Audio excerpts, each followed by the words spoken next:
we will start this lesson by reviewing using a ruler. The study question we have here are what are the lengths of each line segment? You should have cut and pasted these into your notebook. The measurement here is centimeters, and in this case, we're going to have to estimate how many centimeters line segment AB is. It is close to 4 centimeters, so we'll say approximately 4 centimeters. The way we write this is by noting segment AB, because this is a line segment. It has 2 ending spots, or 2 points, and it's measurable. Segment AB is approximately, this doesn't mean equal to, it means approximately 4 centimeters. But if we have millimeters, those are the little notches in between. If we have millimeters, we count. And there's 1, 2, 3, 4, 5, 6, 7. It's about 7 millimeters here. So line segment AB is approximately 3.7 centimeters, where the 0.7 represents 7 millimeters.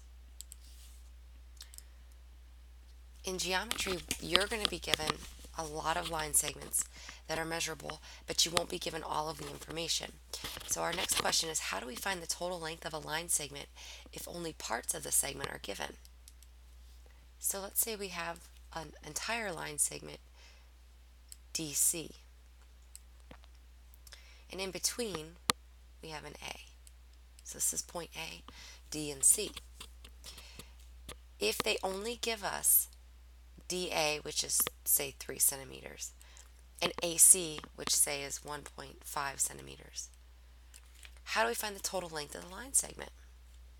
Well, in order to find the total length of the line segment, you would add the 2 parts together. So I would add DA to AC, and that would equal the whole line segment DC. So just substitute the values here. 3 plus 1.5 equals DC. So DC is going to equal 4.5 centimeters. The next scenario is, how do we find the remaining length of a line segment if part of the line segment is measured and we only know the whole length of it? So let's put a point here and say that you have D, E, and F. And let's say we know the whole line segment is 15 centimeters. And DE, and we'll show that DE is, let's say, 3 centimeters. But we don't know what EF is. Well, in order to find out, you're going to subtract the given length. You're going to subtract the given length here from the entire line segment. So if we know the whole length is DF, you're going to subtract the given part from the total length. So you're going to subtract DE from DF. That's going to give you the remainder, EF. So to put it in numbers, you're going to take the whole thing, 15, subtract the part of it, the little guy, 3 centimeters, and that'll equal the missing piece right here. So EF is going to equal 12.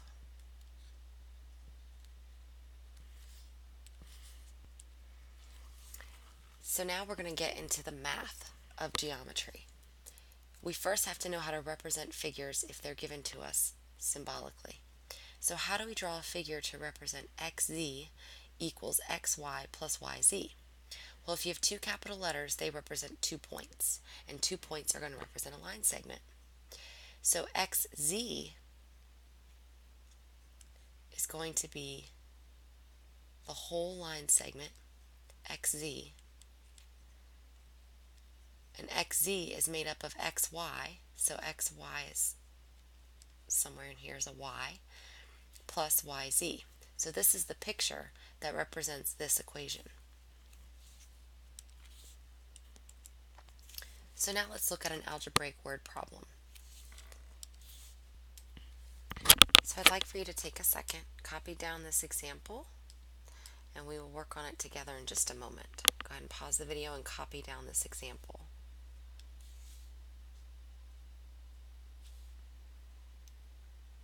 Okay, so we're going to find the value of a variable, if y is between x and z. So I know that I'm going to have a line segment where y is in between x and z. So y is in between x and z. Now I need to label the information that's given to us. xy is 3a, so I just label it above xy. That means from here to here is 3a. xz, that's the entire line segment, is 5a minus 4. And yz is 14, so from here to here is 14. In order to find a, I need to set up an algebraic equation just like this, where xz, the total length of the line segment, equals xy plus yz. So it's the little part plus the little part equals the whole thing. Now I substitute my values in. xz is 5a minus 4 equals xy, which is 3a, plus yz, which is 14. Solving for a, I can subtract 3a from both sides. So I get 2a minus 4 equals 14. I can add 4 to both sides. So I get 2a equals 18. And I would divide by 2 on both sides. So a is 9. Okay, so now I'd like for you to copy this example down as a study question. And here to the right, draw a picture, set up the algebraic equation, solve for b. If y is between x and z, xy is 6b, xz is 175, and yz is 8b. You should get that b is equal to 12.5. If you don't, or if you don't know how to solve this equation, please raise your hand and ask your teacher. Okay, our next study question is, what is congruent? What does congruent mean? And congruent just means basically the same as equal to. It means that two figures have the same measure. So we'll say two figures that have the same measure.